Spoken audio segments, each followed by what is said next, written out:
Hi, I'm Chris Bray. I'm an Australian Geographic photographer, and I've also had my work bought by the likes of National Geographic and Discovery Channel, GoPro. And for the last 7 years, I've been running this photography course all around Australia, and I've finally got it together to put it online. Before you get stuck into actually learning, I thought I'd give you a heads up as to the structure of the course that you're in for. So we start with a really easy lecture on basic photography. That's just things like, setting your camera up, getting it ready, holding the camera really steady, holding it properly, things like that. Then we look at composition. That's basically just what are you looking for when you look through the viewfinder on your camera? How do you organize stuff in your photos so that it just feels more balanced or just more aesthetic? Then we look at exposure. Sometimes the photos come out a bit too bright or a bit too dark. Why does that happen? How do you fix it up? Quickly look at histogram graphs and things like that. Then we look at aperture and what that does to your depth of field. And then shutter speed and how that affects things that are moving in your photos. And then we look at ISO and what's that all about. Lighting. Lighting, of course, there's so much to learn about lighting in photography, but just understanding the basics of it, like the different types of lighting and the different directions of lighting, that can be an enormous improvement to your photography. Lenses, there's obviously so many different types of lenses in the world. Good to have a bit of a handle on how you categorize them, how you know what they do, what you need, what you don't, and so on. And then we'll finish up with a lecture on just practical advice, just bits and pieces. I'd hate for someone to be able to do a photography course and not be told. Everything from a little bit on post-production to keeping your camera clean, and where to from here, and that sort of thing.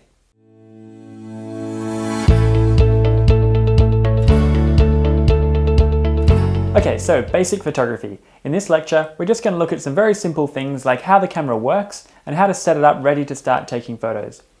Now you've basically got 3 different types of cameras really. You've got compact cameras like these ones, and the beauty of them is obviously just that they're so compact. You can take them with you wherever you go and you can always get some kind of photo. Sure, it might not be quite as high quality or have quite the same amount of creative control as a big DSLR camera or something, but at least you can get a picture. And obviously the best camera is the one you have with you at the time. Sometimes when people buy their big DSLR camera, they start to dismiss the compact camera and sort of think, that's only for social photography, or you'd never take a professional photo and sell it from one of these or something. And that's just totally not true. You can take amazing photos with these kind of cameras, especially if they're waterproof, shockproof little jobs like this thing, where you can bring it out in situations where even if you had your big DSLR with you, you're not going to bring it out if it's pouring with rain or if it's really dusty or something. At least these kind of cameras, you can always get a shot. Then you've got DSLR cameras like this one, bristling with all these buttons and dials to bring out that creative control to your fingertips, so you can set up the photo to come out the way you want. You can use interchangeable lenses, and in general you just have a lot more control and you can get much higher quality photos. Then you've got sort of in between cameras, mirrorless, micro four thirds, bridge cameras. They still have all the same theory, all the same aperture and shutter speed and all that kind of stuff, but they're just often smaller. Sometimes you can change lenses, sometimes you can't. They're just more convenient, more portable, and increasingly they're doing better and better jobs at taking incredibly high quality photos. Okay, so how do these things actually work? Well, just simply, the light comes in through the lens, obviously. That's where you're doing your zooming and your focusing and so on. But importantly, the light has to pass through a variable sized hole in the back of the lens, and that's called your aperture. And you can set that hole to be whatever size you want. You just tell the camera, hey, I want the hole to be this big, I want the hole to be this big. And the size that you set that hole at controls what's called your depth of field in the photo. Now, depth of field is just the amount of stuff that's nice and sharp and in focus in your shot, in front of and behind the point that you focused on. So you can see this is a very small or shallow depth of field. We've focused the camera here, but very quickly the background becomes blurry and anything in the front becomes blurry. Whereas if you used a different sized aperture hole, maybe you'd end up with a big depth of field or a deep depth of field. And you can see here that much closer is still in focus and much further away is still sharp. And you can see the effect that has on your photos. For a photo of a person, obviously the one with the nice soft background looks a whole lot more professional because the model stands out against that soft blurry background, looks more 3D. Whereas on the other photo, where there's a larger depth of field, you kind of lose your subject against the background. It kind of feels very flat and two-dimensional. You can't really see where the hair finishes and the sticks in the background begin. It's all very kind of flat. But that's actually what you'd want, a big depth of field for a landscape photo, if you think about it. Because for a landscape shot, you want your close-up rocks and flowers to be nice and sharp, but also the distant mountains and clouds, and because everything is interesting in a landscape scene. Now, obviously, if you leave your camera in auto mode, your camera has no idea what kind of photo are you trying to take. It'll just pick a value somewhere in the middle and it won't give you a very good job at either situation. So you can see how much creative control you're going to have just by playing with your aperture, and it's really not that difficult at all. When you actually take the photo, the mirror kicks up out of the way. There's still a shutter in the way though. The shutter will then open and close for a very precise amount of time to collect all that light for your image, and then the mirror will fall back down and you'll be able to see through the camera again. But the amount of time that shutter stays open for, that's called your shutter speed, and that affects how things that are moving end up looking in your photo. Obviously, if that shutter has only been open for a very brief amount of time, nothing's had a chance to move anywhere while the photo is being captured, so you end up being able to freeze even quite fast movement.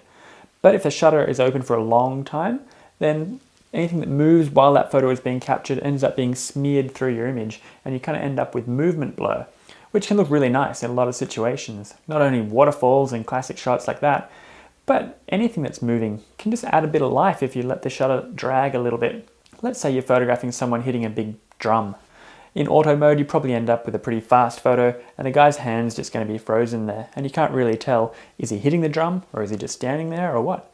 But if you allowed your shutter speed to be just long enough that the guy's hand could move from here to here while you were taking the picture, you'd end up with this streaky, blurry hand moving towards the drum that might just add a whole lot of life. So there's a lot of situations where having a longer or a shorter shutter speed can really change the effect in your picture. Okay, starting at the real basics, hopefully at least you know how to turn your camera on. Zooming in and out, obviously you just twist the barrel of the lens and you see the image get more zoomed in and more zoomed out. Worth double checking if you've got an autofocus, manual focus switch on the side of your lens. Good idea to make sure that's set to autofocus. If you've got a stabilizer, may as well turn that on. Different brands call it different things. Could be optically stabilized, OS, VR, IS, all these different things. If you've got any switch on your lens for now, you may as well turn it on. Now I'm sure you're all aware, all shutter buttons work the same way in that they're a two-stage button. You can push them halfway down and they come to a natural stop, and that's when the camera is trying to find something to focus on. Bzz, beep, hopefully it does, but it won't actually take the picture until you press the button all the way down. So it's supposed to be that two-stage step. Don't just plunge it all the way and then wonder why it didn't get the photo. Half until it finds it, beep, and then press the button carefully. Now when you're given a camera for the first time, I think the first thing we're always told is hold the camera really steady. And most people just think, yeah, I know all that kind of stuff. But actually, you'd be surprised. I took a photo of the word shake when I was designing these lecture slides, and it was late at night. It was a classic long, slow exposure, going to have a lot of camera shake in there. And this was holding the camera as steady as I possibly could, but just doing a few basic techniques wrong, like holding the camera the wrong way, the way I see a lot of people hold cameras. And then this is taking the same photo again, but just doing a few basic things right, like hanging onto the camera correctly. So let's take a look at even how you're supposed to hang onto the thing. With your right hand, it's pretty obvious. There's a giant grip there. You can't go wrong. But with your left hand, you see all kinds of awkward things happening just because there is nowhere really obvious to hang onto it. And people end up just clasping the side of the camera often. And that just means you're pressing all these buttons here without meaning to. But the worst thing is you're not supporting the camera. Your left hand is supposed to be underneath the lens. And in fact, the further out along the lens it is, if it's a big lens, the steadier the shot will be, rather than all the way back here just clasping the side. So your left hand underneath the lens, supporting it. That also means you're able to recompose the shot, zoom in and out all the time. You don't have to kind of change it and then come back and hang on to it, and then that's all very awkward. You should pull your elbows in, that keeps it steady. So if you just hang onto a camera like that, it's able to wobble around wherever it wants to be. But if you pull your elbows in, you've just got a nice inbuilt rest, and it just keeps it really steady. And if you're taking a vertical shot, you should actually have the grip on the top of the camera, not the bottom. Because if you have the grip on the bottom, then your other hand ends up tangled underneath here as well, and you can't get to any of these settings on the top, and it's just kind of top heavy, it's just propped up there like that. But if you have your grip on the top, your other hand comes underneath, you can still put your elbow in your chest, keep it really steady, and you can get to all of your settings at once. Yeah, it means everyone can see you've got a sweaty underarm, but that's kind of the way it goes. Don't do these ones.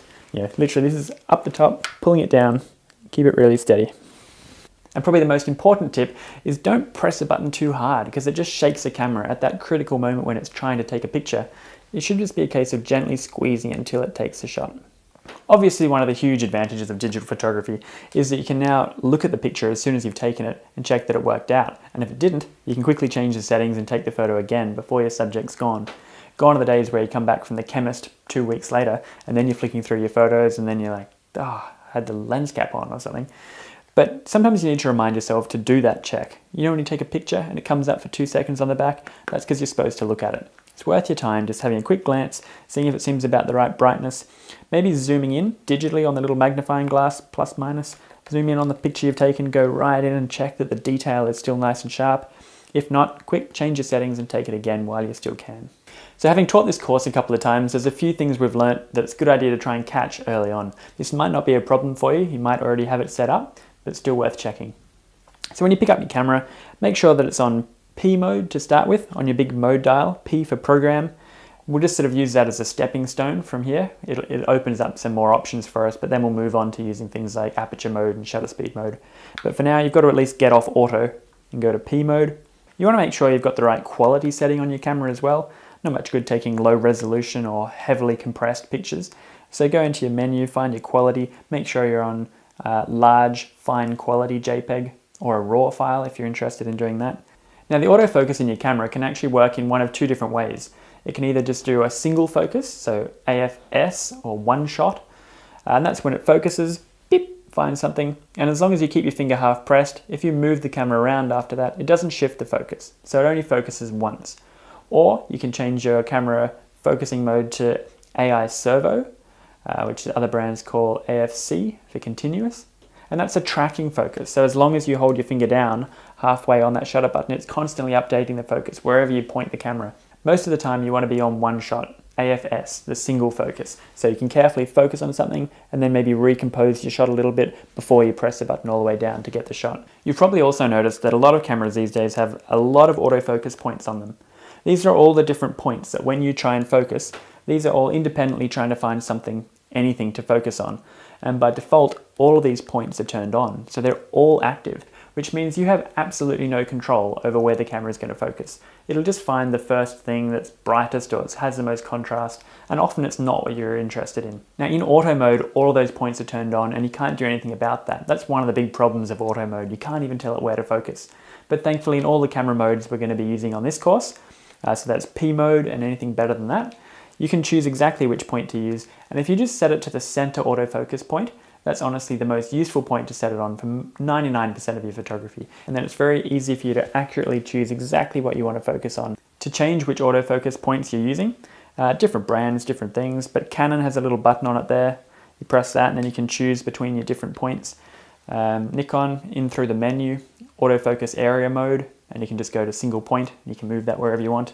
Also, if you've ever noticed as you're looking through your viewfinder, if everything just always looks a bit blurry, even the numbers and things down the bottom inside there, that's not your eyes or anything. You've just got to change this little diopter adjustment. It's like setting the right pair of glasses for you. If you bump this little diopter adjustment off, everything always looks a bit blurry. But not a bad idea to go outside and wake the camera up, press the button a little bit so there's some numbers and things displaying in there, deliberately squiggle that thing way out of whack and it will all go blurry, and then just move it back and forth until it just becomes the easiest to see. And you might find that suddenly it's just so much more natural to look through. You don't need to force your eyes to focus on stuff anymore. So in summary, if you're about to start shooting, pick up your camera, check you're in program mode or something better, autofocus on, stabilizing on, check you're on the right quality, high quality JPEG, your focus system, maybe have one shot rather than the tracking, and then change yourself to the center autofocus point. That's a good place to start. Okay, now that you're all set up, ready to go, the next lecture is on composition. But before we go, I just wanted to leave you with this really tacky cliche, great photos are made, not taken, which is kind of true though, because you find a lot of the best photos aren't just auto mode. They've had a lot of thought put into them. Do you want it to be brighter or darker? Composition, do you put your subject off on the side? Do you want the blurry background or not? There's a whole array of different things under your control to make the photo come out the way you want. Rather than the way auto mode gives it to you. So that's what we're going to look at from now on.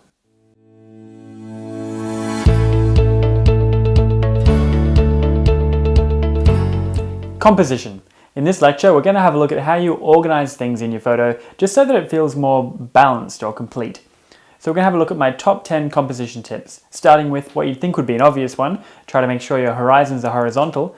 But some people just have an inability to hold the camera square, and every single photo they take is just a little bit wonky. Sometimes they say, oh, it doesn't matter, it's digital. Surely we can just rotate it and crop it later on. But you'd be surprised how much you lose in a picture when you rotate it and crop it. Just because it was all in there when it was wonky doesn't mean it'll be all in there or look any good by the time you've cropped it. You lose huge wedges off every corner. You also lose quality on your image. Obviously photos are horizontal and vertical rows of pixels, and if you have to rotate it a little bit and then save it back into horizontal and vertical rows, of course some pixels get smeared from here to here and you just lose a bit of clarity. So you're better off getting it right in shot. My best technique for that is really just look for something that's supposed to be horizontal, like a horizon, and then try and just check that it's parallel with the bottom of your viewfinder. Just match it up just to check it's parallel. Or a building that's supposed to be vertical, just check it matches up with the side of your viewfinder. A lot of cameras these days have that inbuilt digital level, which is handy as well. But the main thing is just spend a couple of seconds to make sure your photo is square, because it ruins a lot of photos and you don't want to have to try and fix it later. Rule of thirds. You've probably heard of this one before. It's a pretty important composition rule. It's basically saying that, yeah, here's a nice enough photo of a hiker walking along a beach, but for some reason, this just feels a little bit nicer. It's a little more balanced. It's hard to work out exactly why, but in its simplest form, the rule of thirds is saying, try not to just put your subject slap bang in the middle of the photo, as tempting as it is. It normally looks nicer if you can deliberately put your subject off on the side, give it some space in front of it. Now what's actually going on here is the rule of thirds. That's just where, in your head, you mentally divide your viewfinder up into these vertical and horizontal thirds, and just trying to range as much as you can of your photo around those lines. So if you've got a strong horizon, you might put that on the bottom third or the top third, depending on which bit of the photo needed more space. Or if you're putting your subject off to the side, you might move them off to this third or the other third. Another example here, see it's just in the middle, it doesn't look that exciting. It just looks a whole lot nicer when you pull it off to the side. In fact, where those third lines intersect, there's 4 points in a photo there. If you can put the key bit of your image, either your subject or the key bit of your subject, on those intersection points, that's a really powerful point in the photo and it looks really good. Sometimes you can have a bit of a dilemma as to which side of the photo do you put your subject on, which third, and you can just try and remember it as always try and give your subjects room to move into or see into.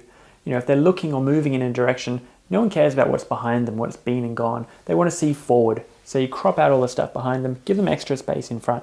Some people call that nose room. You know, you're just giving space in front of things. That's the same thing as rule of thirds.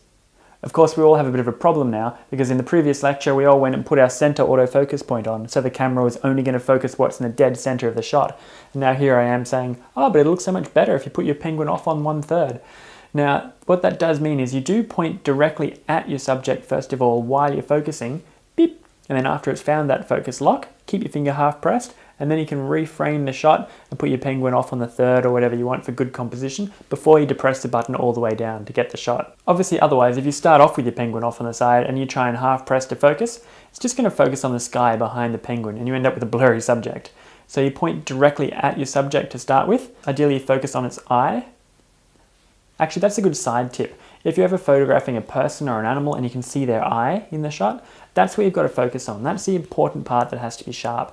So here you'd just be focusing on the eye of the penguin, half press, beep, until it gets to focus. Then you keep your finger half pressed while you reframe to the side, rule of thirds, and then you depress the button all the way. Perfect. So there you go, that's how you use that center autofocus point to allow you to focus on exactly what you want in your image, but you can still then recompose and put it wherever you want in the photo before you take the shot. That's why you have that AFS, or single shot focus, rather than the tracking system. I think about the only exception to the rule of thirds are reflection photos, where you don't feel like you have to put that horizontal division on the top or bottom third, because the symmetry of what's going on is what make those photos beautiful anyway. But I think in the vertical plane, it still applies. But the key part of the photo where your eye is drawn to is obviously that tree fern. So that's in the top third corner and bottom third corner, kind of balances it out, vaguely still fitting the rule of thirds. So try and imagine this is a view at the back of a boat that you're on, and you're trying to get a nice, postcard shot of this bird and the sunset and things like that using the rule of thirds. Have a think in your head how you might frame that up. Hopefully you're thinking something along the lines of that. You can see your horizon is obviously your strong bottom third, the clouds make the top third line, there's our little bird, he's the subject, he's moving into the shot, so we want to give him space to move into, so we move him off to that right hand third. But then you'll have some people jump up and down and say, oh, but you missed the lovely golden lighting over there and the blue sky up the top, what about that?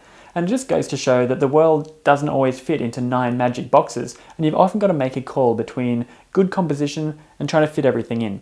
And I really think it's always important to try and have good composition.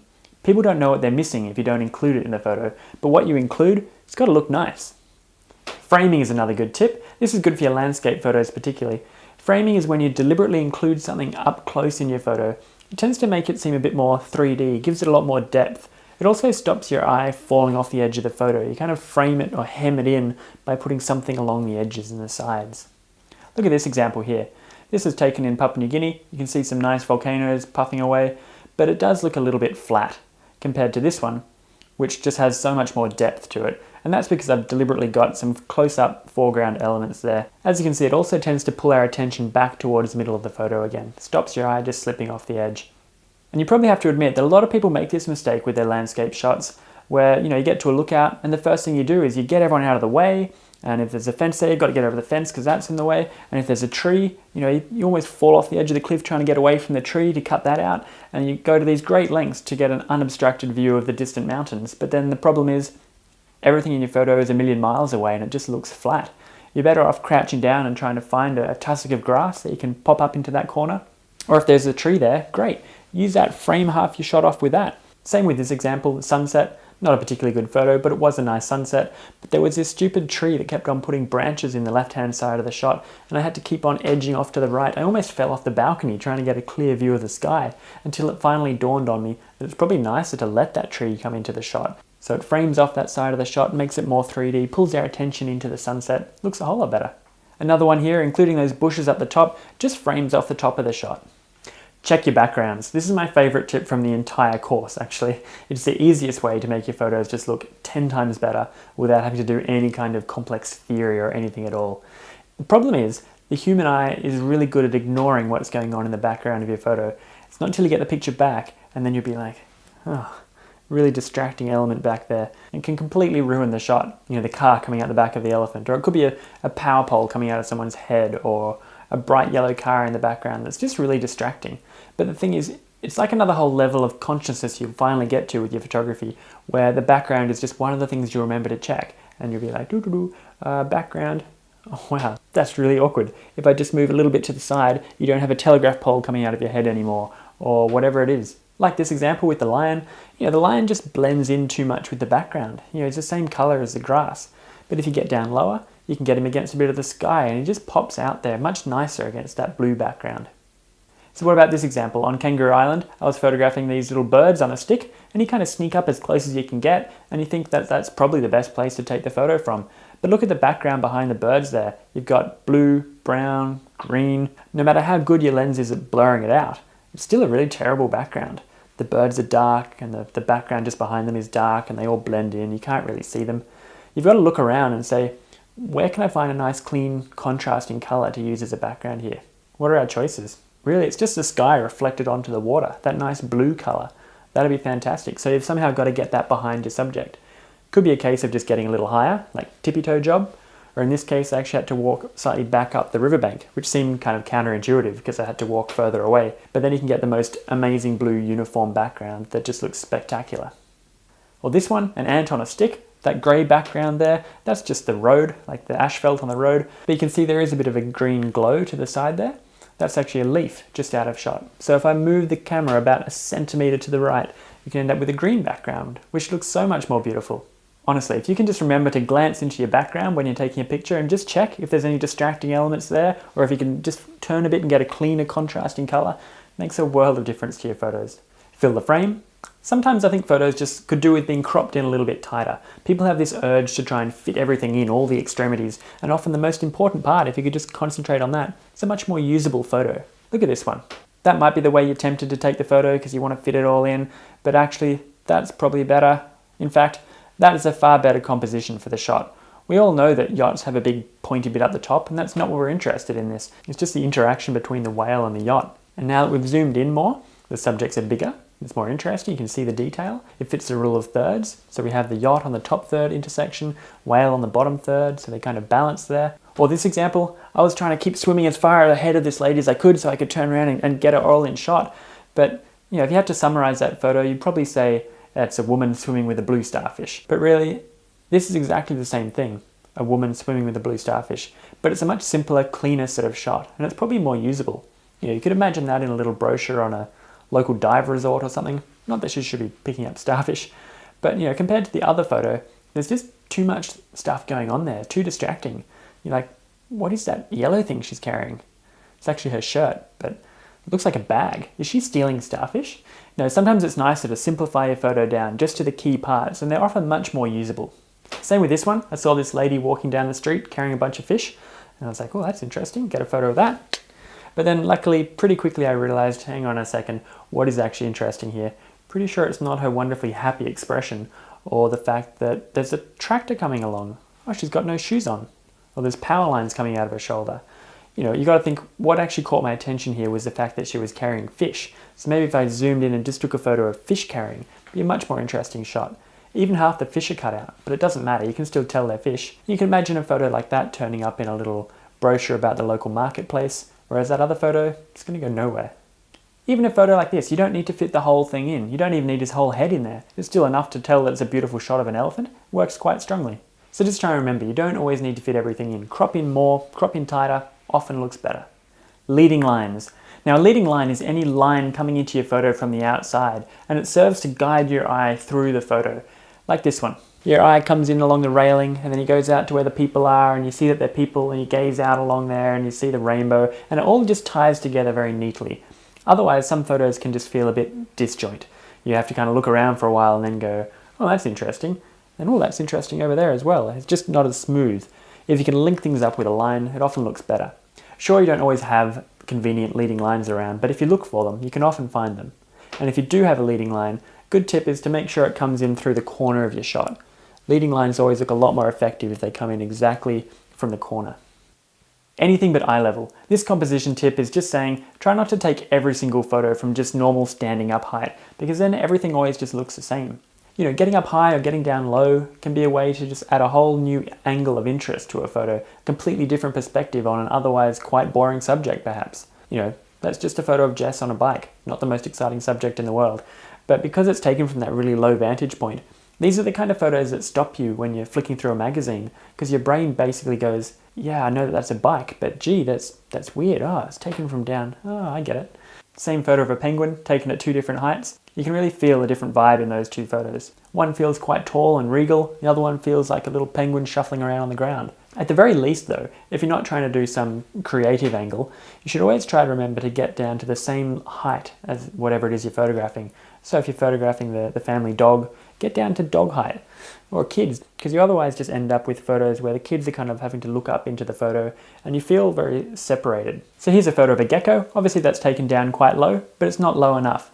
As soon as you get down to the same height as whatever it is you're photographing, you end up with a much more intimate connection there, and it's just a much stronger photo. And you can see this photo is also a good example of rule of thirds. That gecko's eye, the key bit, is in that top third intersection corner. And you can see how important it is to focus on the eyes as well. So you can see the front of his nose is blurry, everything behind the eye, the rest of the body is completely blurry, very thin depth of field, but because the eye is sharp, that's all that matters when you look at the photo. Look for details. That's part of the fun of being a photographer, I think. You start to spot little things that other people didn't even notice, and then when you get a photo of it, it's amazing. People just go, how did you even see that, let alone get a picture? It's very easy to get interesting photos if you start to look for the little details. You could just be walking through your garden or a jungle or something and find the way that beautiful little leaves have little curls on the end of them, or raindrops on the back of a leaf, or the way the spores grow on the back of a fern leaf, feather details. We were out photographing Uluru a couple of years ago, and you know, the sun went down and we got some nice photos, and then we were just sort of thinking, what are we going to do now? And Jess actually spotted the reflection of Uluru in my eye, but she's got far more beautiful eyes than I do. So we swapped positions and I got a macro lens out and I took a photo of Uluru reflected in her eye.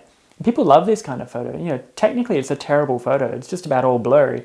But just because it's one of those little details that people go, wow, how did you even see that? That's a great shot. So keep your eye out for little details and textures and things like that. They can be good photos. Okay, you've got to remember to take some vertical photos as well. A lot of us just only ever take horizontal photos, and that's a bit sad because some subjects just fit a vertical frame a whole lot better. Even long sweeping landscape shots like this one, you can still have a vertical version of that, and it still works. Actually, when I went on my first Australian Geographic assignment, I was reading the contract points, and one of them actually said, every single thing you photograph, you must take a horizontal and a vertical version of every single thing, and that blew me away. Often one of them might look better than the other, fair enough, but you can always take both and they always work. This one, the feeling is more, wow, what an amazing open view she has out that way. Wow, wouldn't that be incredible? And the other photo is a bit more like, oh, don't stand so close to the edge. Your eye travels down the mountain instead, it feels taller. Now, if it feels awkward for you to take vertical photos, then that's a good sign that you're not taking enough of them. Maybe pretend you're on assignment for a while, and next time you're taking a picture, force yourself to work out how to make it fit nice composition vertically. Take some of that as well. It'll just be good practice for you. And the last one, break these rules sometimes. You know, photography is a creative outlet. It's not like engineering where you've got your top 10 checklist and you better double check you've got every single one done. Otherwise the bridge is going to fall down, you're going to kill someone. You know, photography is fun, especially with digital. You can try all these different settings and weird angles that you're pretty sure aren't going to work at all.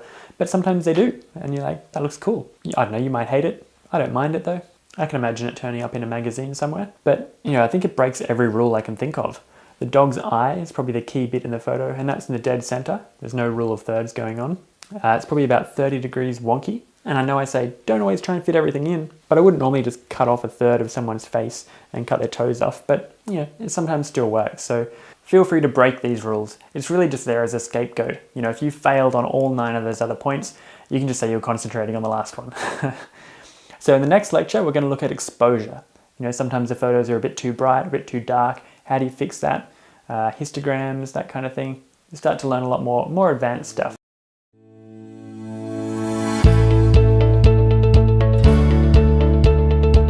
Exposure. In this section, we're going to look at what makes your photos come out a bit too bright or a bit too dark. How do you control that? A bit of a look at histogram graphs as well. And just a reminder that this is all covered in the exposure section of the course notes booklet that you can buy online. And also there's little plastic summary cards. There's a little exposure section there. Just shows you how to change that brightness as well. But firstly, what actually is exposure?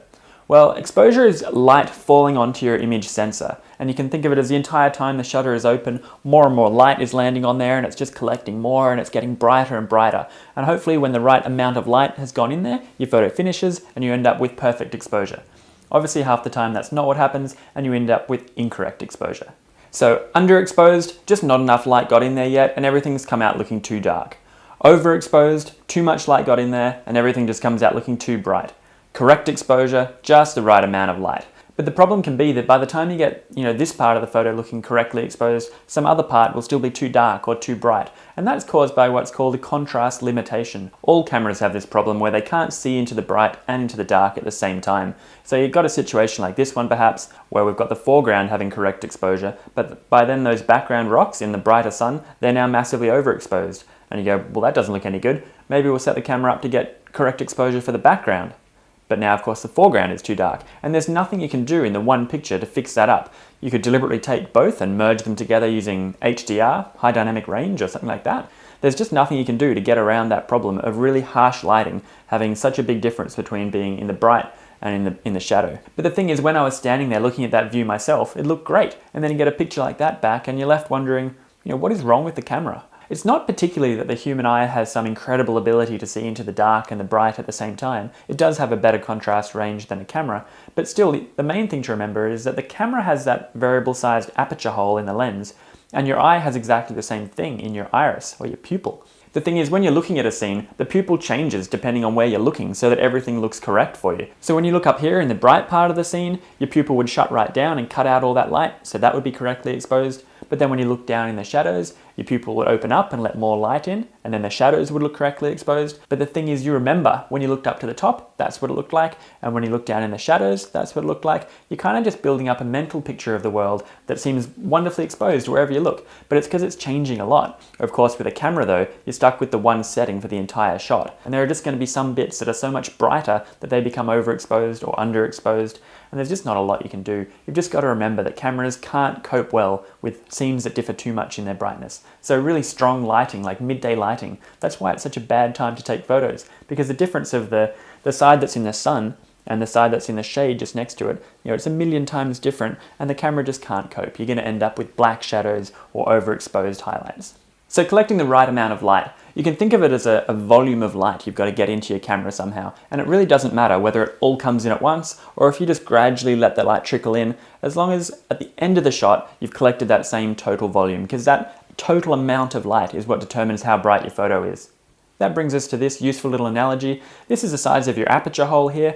If you make that a really small hole, obviously the light can only gradually trickle in, and it takes the camera quite a long time to collect the amount of light it needs for that correctly exposed photo. So you typically have quite long, slow shutter speeds associated with those tiny little holes. Conversely, if you open the aperture up to a really big hole, like that, the light's able to rush in very quickly, and you typically have quite fast shutter speeds associated with the large aperture holes. That makes sense to that level, but the key thing to realize here is that both of those photos are correctly exposed. They both look exactly the same in terms of brightness, but they're creatively different due to the effects of having different shutter speeds and different apertures. So for any given scene, there's actually a huge range of values you could choose, a whole bunch of different aperture shutter speed pairs that will all end up with correct exposure and the photo will look fine, but you get to choose whether you want long shutter speeds or fast shutter speeds or big aperture holes, small aperture holes to get the creative effect you want.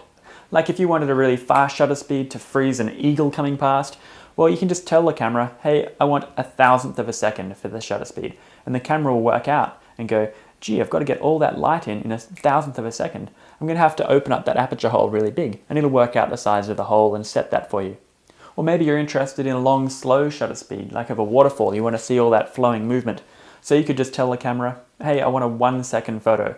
And the camera will then work out that it's going to have to let the light come in slowly through a little hole, and it'll set the size of the hole for you. Or maybe you're not interested in shutter speed at all. You want a particular aperture. We'll learn in another lecture about how the actual aperture links into what's going on with your depth of field. But for now, let's just say you wanted, this much aperture. So if you tell the camera to make the aperture hole that big, it'll then work out the shutter speed has to be this long to go with it. You don't need to try and balance these two things yourself unless you're in manual mode or something, and there's almost no call for that. Unless you're in a studio or a few other things, there's a bit of a misnomer around that, to be a real photographer, you need to use manual mode. Just completely not true. So how do we actually start to shift this balance? How do we unlock some of that creative potential from the camera? Well, yep, that's when you've got to step out of auto mode. So P mode or program mode, that's one step up from auto mode. And as you'll see, that starts to unlock some creative options for us. We'll use this mode as a stepping stone, and sooner or later we'll end up not using P anymore. We'll just start using either aperture or shutter speed, depending on what you're interested in. Now in program mode, when you go and take a picture, the camera automatically suggests a particular aperture shutter speed combination for you that it thinks is about right. Interestingly, it's exactly the same set of values it would have given you in auto mode normally. It's just that if you wanted to, in P mode, if you're brave enough, you're allowed to start scrolling away from those default middle values and try and choose something more creative. So as you scroll one way, you might find that the aperture hole is getting smaller, and because it's getting smaller, the shutter speed will stay open longer for you. Or if you scroll the other way, the aperture might be getting bigger, and therefore the shutter speed gets faster, but it's still giving you the same total amount of light in the end. So this is typically how it works. You touch your shutter button, the camera wakes up, suggests those middle default sort of values for you. That's the shutter speed, 125th of a second. And over here, that f4.5, that's the size of your aperture, but we'll learn later on about what that actually means and how that links to your depth of field. But as you scroll around now, you find that the aperture hole is getting smaller, and because the hole is getting smaller, the shutter has to stay open for longer and longer, so we're still ending up with the same total amount of light. So the brightness of your photo is not changing, you're just choosing how you want that light to come in and having different creative effects now for different apertures and different shutter speeds. Now the great thing about P mode is you're entirely safe. It won't let you scroll off the edge of the earth and start getting incorrectly exposed photos. It'll always keep you within certain limits. Either a shutter speed limit, you'll find the fastest photo your camera can probably do is about 4,000th of a second. Some cameras can do 8,000th of a second, but that's a physical limit. The camera just can't take a photo quicker than that. So if you were scrolling around and got to 4,000th of a second, you just wouldn't be able to scroll anymore. Fair enough. Or if you're going the other way, the slowest, longest shutter speed most cameras can do is 30 seconds. You can take a longer, 2-hour star trail photo, but to get longer than the 30 seconds, you do need to start plugging in external devices. More commonly though, you're going to come up against an aperture limit, because whatever lens you've stuck on the camera, the aperture hole can probably only open this big or go down this small. So you'll be scrolling around and your F numbers will just stop. Fair enough. So how does your camera work out how bright you want the photo to be? Well, it's actually very simple. Inside here, there's a thing called a light meter. And when you half touch your button, and it's trying to find something to focus on, it's also looking at how bright the world is out there. And it just decides how much light it needs to collect to give your photo on average mid brightness. Halfway between being totally black and underexposed or totally white and overexposed, just on average mid brightness. But a lot of cameras have different metering modes in them, matrix metering, evaluative metering, and so on. All those things are doing is just telling the light meter which part of the photo to look at, which part will come out being mid brightness or whatever you tell it to be. So let's take a look at the one that I recommend you use, which is for a Canon evaluative metering, or Nikon calls that matrix metering. Now that's where the light meter is looking at the whole picture overall and making sure it comes out mid brightness or whatever you tell it to. Now that actually works out quite well for most photos because your typical scene actually has as about as much dark stuff as it does bright stuff, and on average it's mid brightness. But of course it's not going to be perfect for every situation. Take a look at these examples. So here we have a bird in the tree that's correctly exposed, but it is actually quite bright, isn't it? There's a lot of bright sky back there. So what tends to happen in these situations is that your camera looks at the scene and goes, well, I'm going to collect enough light to be mid brightness overall, and your photo ends up looking a little bit like this, quite dark and drab compared to what you actually wanted. That's because it's giving you a mid brightness photo, but actually what you wanted, the real world, was quite a bright scene. So you need to find a way to tell your camera to make that photo brighter.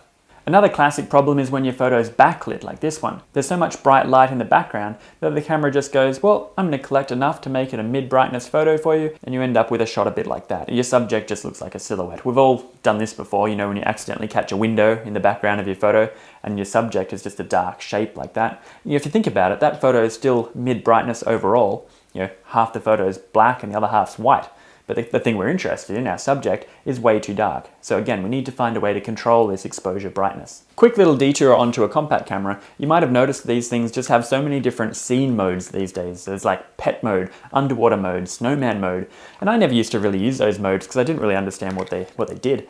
But I've since learnt that a huge amount of programming have gone into those different modes, and it is totally worth scrolling to the different setting if you're taking photos of fireworks. Go to fireworks mode. Or, snowman mode.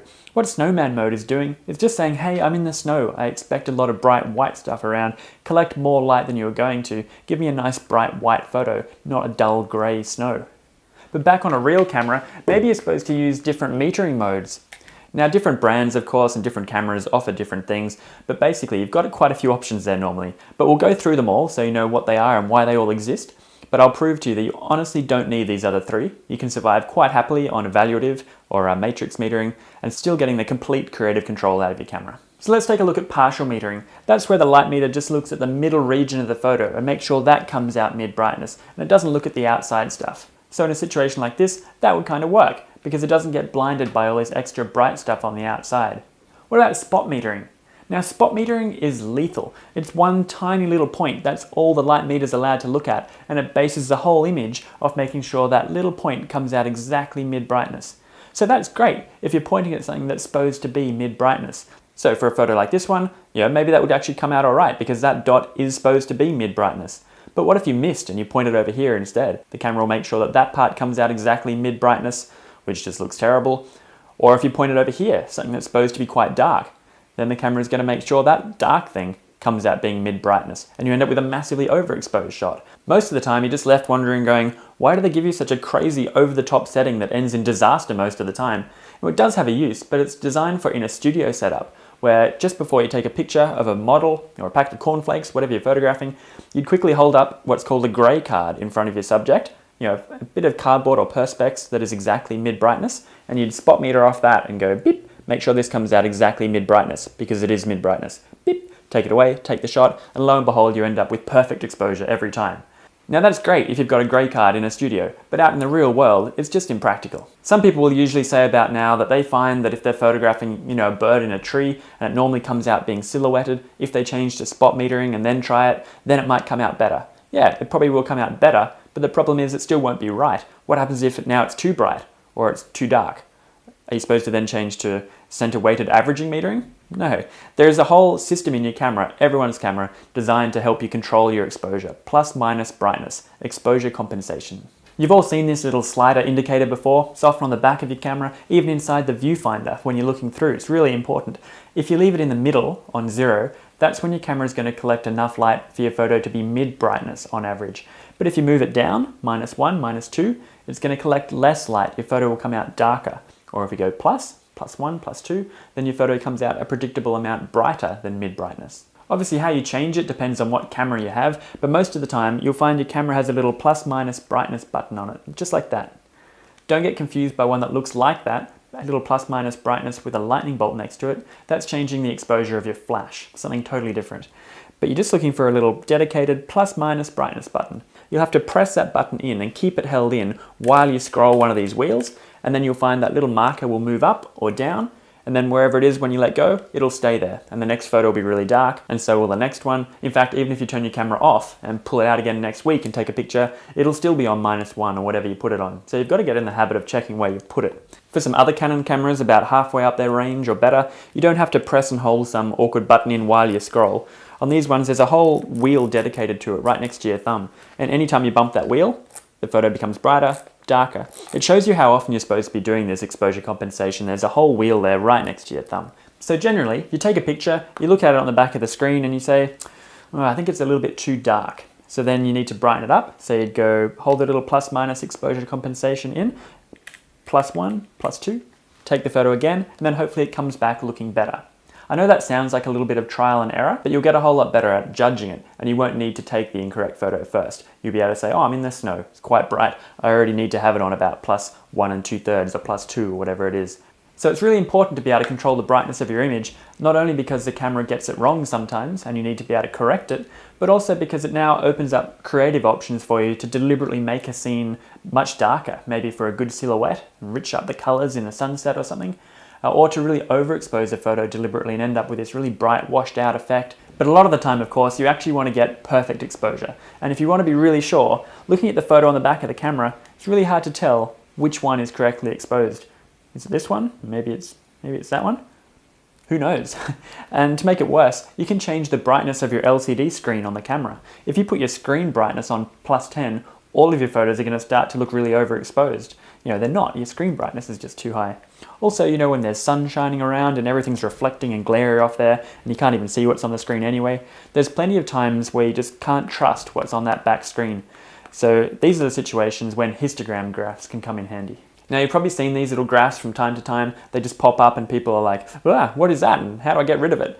But it's actually very simple to understand and really very useful. And it's the only graph we show you in the entire course, so bear with me. A histogram graph just tells you how much of different brightnesses you have in your picture overall. You know, a spike on the left-hand side of the graph doesn't have anything to do with the left-hand side of your picture or anything like that. It's an overall brightness scale. So going across the bottom, that's your brightness. Going further to the right is getting brighter, and coming back this way to the left is getting darker. So pure black is at this end on the left, and pure white is at the far right-hand end. And the height of the graph at any point is just the amount of that particular brightness you have in your image overall. So we can look at this one and say, well, how much black does this photo have? And you look at it and go, black is at that left-hand end. Oh yeah, there's a fair bit of black there. And then there's nothing really until we get to the mid-brightnesses. There's a huge amount of mid-brightness stuff. In fact, slightly darker than mid-brightness, that big spike. And then there's nothing until we get to the bright stuff. There's a fair bit of bright stuff there. And then there is a tiny little bit of pure white there as well. Now looking at the picture that came from, that makes sense. You can see we've got some black there. We've got a huge amount of slightly darker than mid-brightness stuff, and we've got some bright stuff, and we do have that little bit of white in the highlights just there. So why this graph is useful is at a glance, you can see the true brightness of your image, irrespective of what you might have your screen brightness set to, or if there's sunshine around, you can't tell. You can just look at a graph like this one and say, well look, all the information is shoved down the dark end of that graph. Unless you wanted a very dark photo, that's probably underexposed. You need to brighten it up and take it again. What about this graph? You can see here, there's a huge amount of white, lots and lots of white and lots of bright stuff. And then the graph kind of peters off. You've got no mid-brightness stuff, no blacks, no dark stuff. So that is a very bright photo. So unless that's what you wanted, that's probably an overexposed picture. What you're after with your typical histogram graph is just a good spread. You know, they say most photos should have a little bit of black in the darkest part, and the brightest part of the photo in the highlights are probably just supposed to be white. So it's okay if it kind of gets to the two ends of the graph, but most of the data in the graph you want between the two ends. You can think of it as a goalpost, if you like. You want all the photos safely between the two ends, not so dark that it's still black, or not so bright that you've just blown it out and it's just become white. Don't worry about spikes. People often freak out about that. All a spike is saying is that you've got a lot of that particular brightness in the picture. In this example, there's a fairly big spike there towards the bright end. That's just the water in the background. It's quite bright, and there's a lot of it, so you get a bit of a spike building up in that part. So what do you think the histogram graph would look like if you took a full frame photo of just a zebra skin? So black and white. Obviously the graph's going to look a little bit like this one, where you've got a whole lot of black, and then kind of some shades near black, but then nothing until you get to the bright stuff. Some bright stuff and a lot of white. Now you can't just look at a histogram graph on its own and say, oh, that photo's underexposed or overexposed, because it depends on the image. Maybe it's supposed to be a very bright white subject. But generally speaking, you just want your histogram graph safely between those two ends. So to look at your histogram graph, you've normally got to be in review mode, playback mode, looking at a picture you've taken, and then you either hit info or display a couple of times, or for a Nikon, it's up or down, and it just cycles through different pages of information, and one of them will finally bring up your histogram. Don't worry about the one with all the different colors, you're just looking at that white one. That's the overall brightness graph. Okay, so now's probably a good time to go outside and do our first prac session. So pick up your camera, make sure you're in P mode, and then just go and find something to take a photo of. Doesn't really matter what it is. Take a picture. Initially, it should come out being mid brightness on average, and then work out on your camera where that little plus minus brightness button is. Press and hold it in and scroll. Do something quite dramatic like +1 or +2. Take the same picture again, and you should definitely see the picture then looks a whole lot brighter. And do a darker one as well, -2, -3. Check out that. Maybe bring up your histogram graph as well and watch all that information shoved down the dark end or move up to the bright end and try and get it at just about right, safely between the two. If you think that's all too easy and you've done all that before, a good extension can be to try and take a photo of something that's mostly white, like a sheet of white paper or something. If you take a photo of that, initially it's going to come out being a mid-grey sheet of paper, mid-brightness, and you'll be able to look at it on the back and just say, it's too dark, I'll go +1, take it again, and then it comes back looking brighter, and you might think that's okay. But actually, if you checked your histogram graph, you'd probably find the first photo, the mid-brightness, that spike, the histogram will just be basically one big spike in the middle, lots of grey, and you'd say, okay, so you go +1, take it again. That spike will move towards the white end, but it won't be anywhere near it.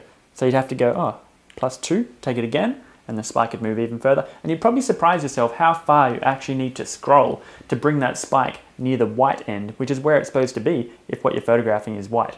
So give that a try. When you come back from that prac, it's time to move on to the next lecture, which is all about aperture and how that affects your depth of field.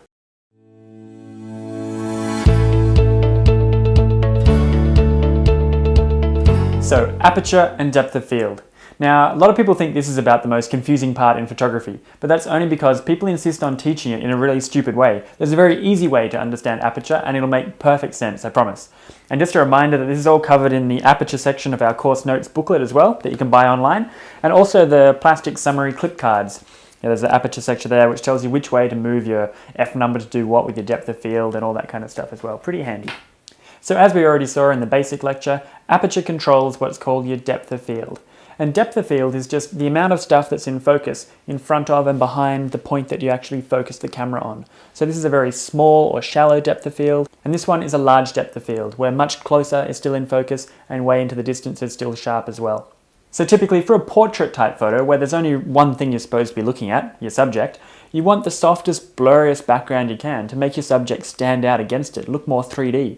So you want a small depth of field for that, blurry background.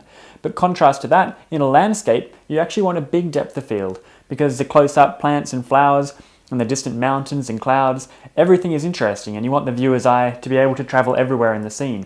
So for a landscape, you want a big depth of field. And as we already saw in our basic photography lecture, using a bigger or a small depth of field to affect the background has a pretty significant impact on the photo.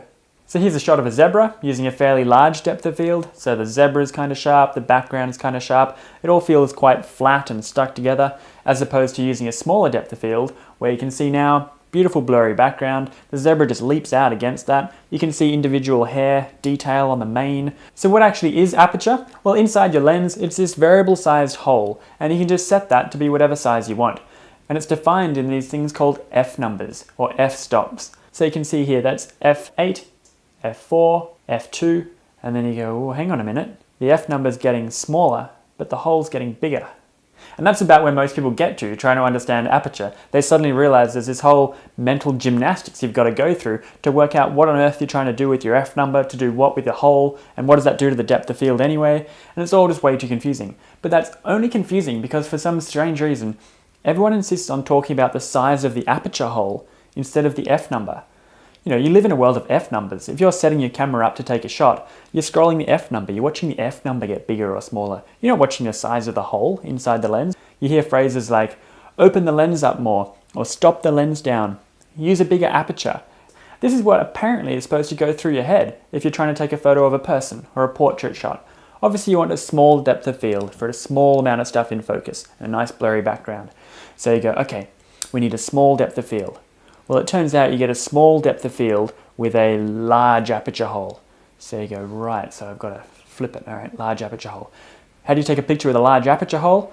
Well, you've got to remember, actually a large aperture hole is a small f number. So you flip it again. Well, clearly that's just stupid. So if we just stick with f numbers, it turns out aperture is incredibly easy. Let's have a look. If you use a smaller f number, guess what? You get a smaller depth of field. If you use a larger f number, you get a larger depth of field. It's pretty straightforward. Now the actual range of f numbers you can scroll to depends on what lens you have, but some of them will go up to numbers about f40-ish and down to about f1 point something. So let's pretend f numbers go from about 1 to 40. So this photo was taken at f2.8. So as far as f numbers go, that's a small f number, gives us a small depth of field, a small amount of stuff in focus. But if we used a bigger f number, like f22, that's a big f number, big depth of field, big amount of stuff in focus. Another example you can see here, this photo was taken at f2.8, so that's a small f number, small depth of field. You can see the background is blurry and just Jess is sharp there in the front. If we used a large f number though, like f32, you can see the difference there. The background, everything is sharp now. But back on that small f number, small depth of field, of course, if I'd focused on that bollard halfway back or something, then that bollard would become in focus, and the ones behind it would be blurry, and the ones in front of it and Jess would be blurry. Obviously, whatever you focus on is going to be in focus. The f numbers just scroll up or down that depth of field around that point. So if you're taking a photo of a thing, a person, an animal, a subject, you want to use a small f number for a small depth of field, nice blurry background to help it stand out. But if you're taking a photo of a landscape shot where you want a big depth of field, you just use a big f number, like this one, f18.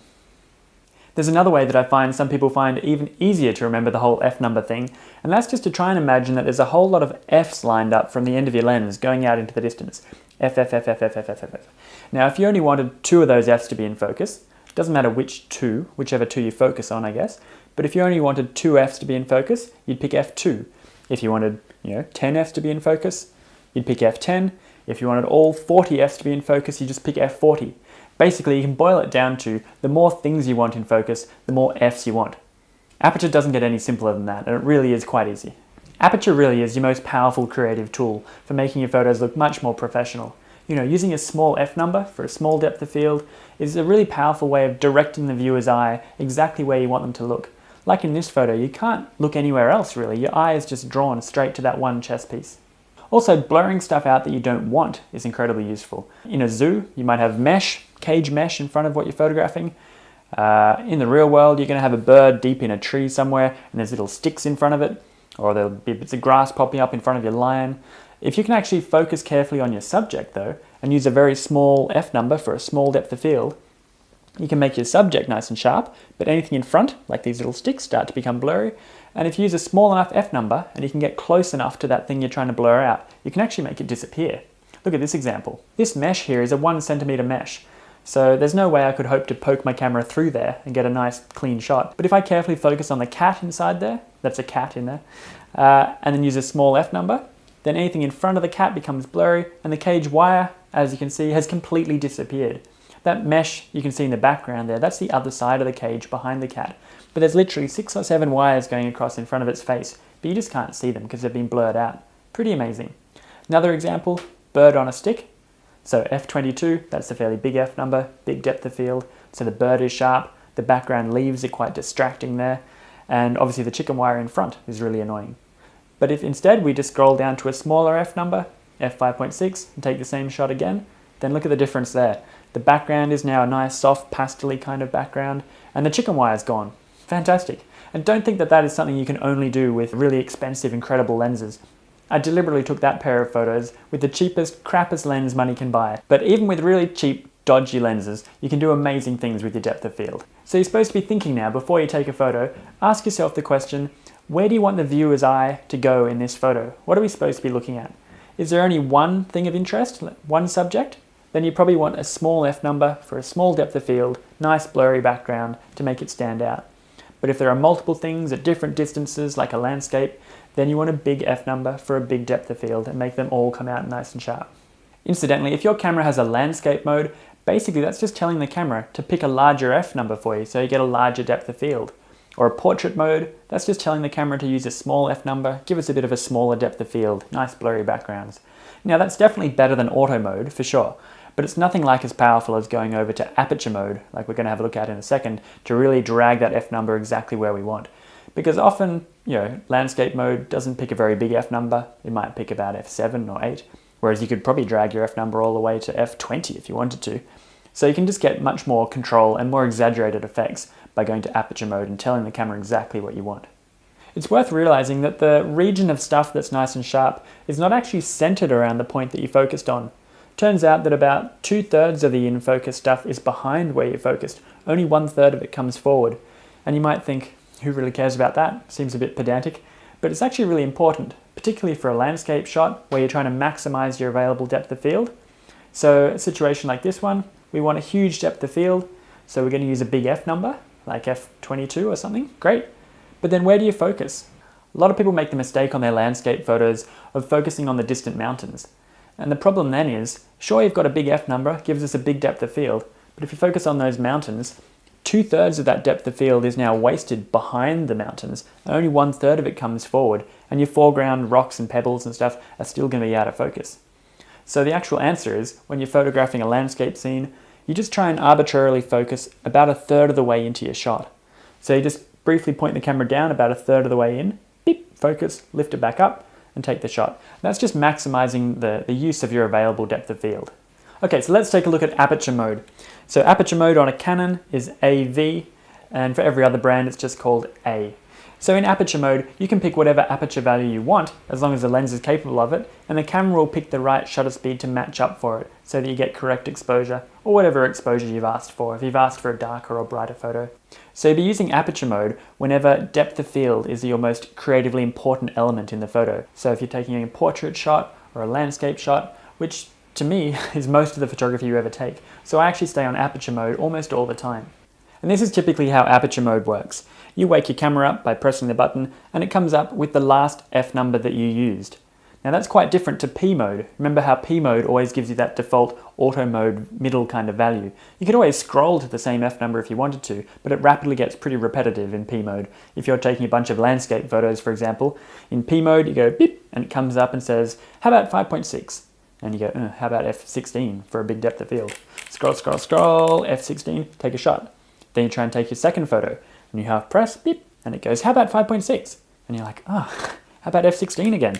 And you have to keep moving it. Or if the lighting changes or you point somewhere else, in P mode, you're not really nailing anything down. Everything keeps kind of shifting around. But in aperture mode, if you put in f16, it'll stay on f16 no matter what the lighting does or where you point the camera. The shutter speed will just keep being updated for you, so you end up with whatever exposure you asked for.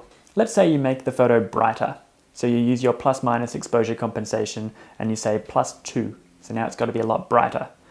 In aperture mode, it's not allowed to open the hole up anymore because you're still saying the same f number, but somehow it's got to let more light in so your photo is brighter.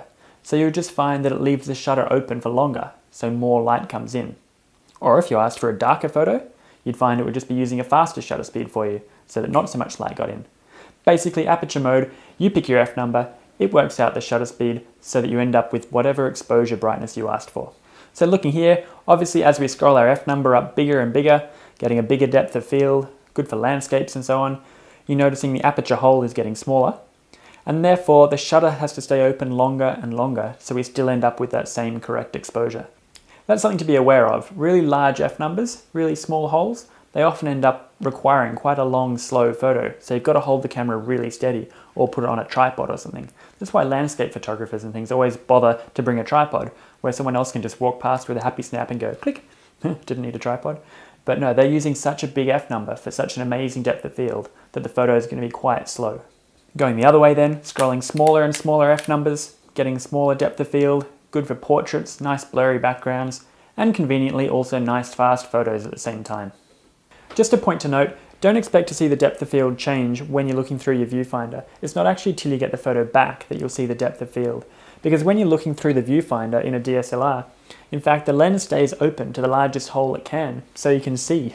Wouldn't be much good if you'd asked for f22, which is a really small hole, and the lens just shut down. You wouldn't be able to see through your camera anymore. So in fact it stays open no matter what f number you ask for until you actually take the shot, and then it briefly jumps down to a different size, takes the photo, then it opens back up again so you can see. It just means you can't see the depth of field changing in real time. The other thing to remember is you're not entirely safe anymore in aperture mode. It won't stop you selecting an f number even if there actually is no shutter speed to match up to it for that current lighting condition. Maybe it needs more than 30 seconds, or maybe it needs faster than the 4,000th of a second limit that the camera can do. So you can pick whatever f number you want as long as the lens can do it, but there just might not be a fast enough or a slow enough shutter speed to match up to it.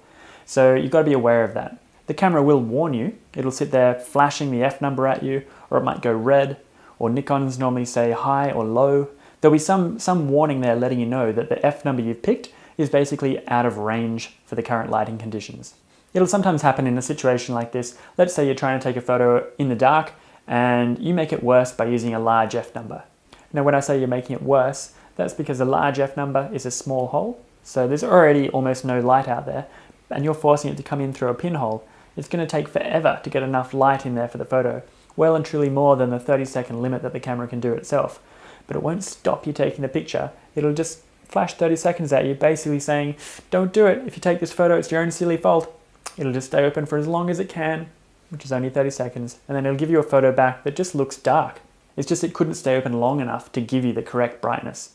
The same thing can also happen at the other end if you use too small an f number, so too big a hole, and you're pointing straight at the sun or some really bright light source. Then so much light comes gushing in there, the camera only really needs to be open for a millionth of a second to get the correct exposure.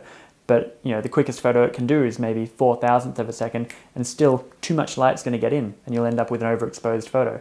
So that's a bit of a telltale. If you're looking at a photo and you just seem to be getting inexplicable exposure, like I asked for it to be brighter and it's not getting brighter, or something like that, it probably was telling you that there was something warning, something flashing at you, you just missed it.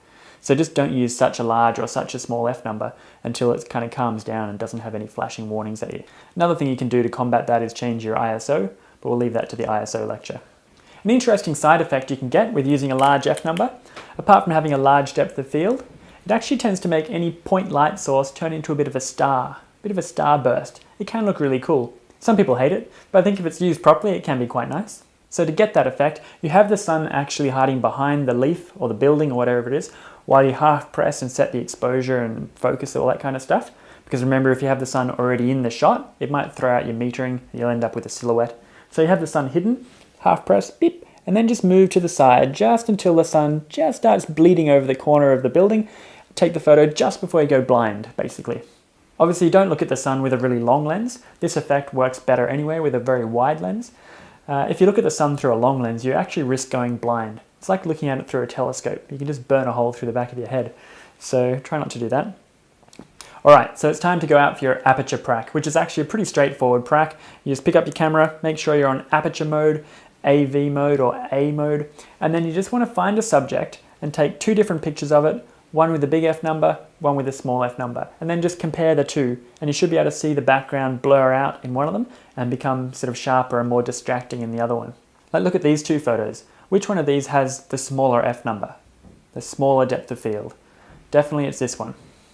In fact, the closer you get to your subject and the further away the background is, and the more you zoom your lens in, that'll all help to give you a nice blurry background. If you're really not able to see any difference between your big f number and your small f number shot, you just probably didn't pick a good example. You got to get closer, or find something that's not so many different things at a similar distance away. Just get closer. You'll get there in the end. You should be able to see a fairly dramatic difference.